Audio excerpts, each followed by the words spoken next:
me fetiny asa moa androany fa ny météo miasa ho anao foana ny mandrafitra ny toetrandrontsika moa amin'izao dia mbola alizay matanjaka hatrany ohatray dia mbola mitoetra mafy hatrany ny rivotra ranomasina aty amin'ny faritra atsimo sy avaratry ny nosy. Raha ny rivotra tany eto dia mafimafy ny fitsokan'ny rivotra amin'iny faritry Betsiboka, Sofia ary iny Alaotra iny.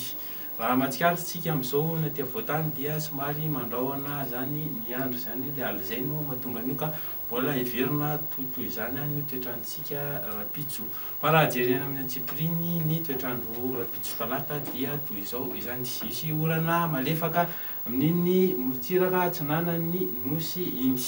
Ny aty afovoan-tany moa dia andrahona ny andro, mety orana herika zany iny eran'ny atsinanany Analamanga, Moromanio, Otmatsiaritra, Orombe ary Vakinankaratra. Isy orana tandrifon-drahona kosa aty amin'ny faritry Nosy sy Ambanja iny. Ny faritra sisa moa dia andrahona vitsy na maina ny andro.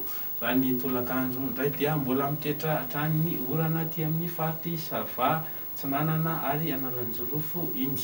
Misy orana tandrifon-drahona kosa aty amin'ny faritry Nosy sy aty atsimo atsinanana aty. Ny afovoan-tany moa dia mbola mitoetra hatrany ny rahona. Iny andrefana iny moa dia masoandro mihitsy no manjaka amin'iny faritra iny. Ny mari-panina voavinavina rapitso maraina indray dia eo amin'ny 13, 14, 15 ny aty afovoan-tany fa mihoatra ny 20 zany raha ny morotsiraky gasikara.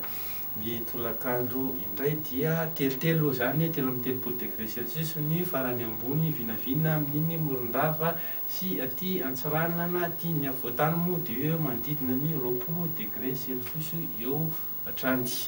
Izao indray ny toetrandro amin'ireto tanàn-dehibe ireto. Any Maorisy sy Komoro ary Bangkok dia isy orana tandrifon-drahona ho araha-kotroka. Tsy araha-kotroka kosa zany any La Réunion sy any Paris. Milan sy Johannesburg moa dia ny rahona no anjaka amin'iny faritra iny. Any Seychelles dia ibalika ny andro fa any Nairobi dia efa ny mirahona sy ny masoandro, maina zany ny andro amin'iny faritra iny. Dia izay indray no afaka atolotra anao amin'ity alina ity. Veloma tompoko.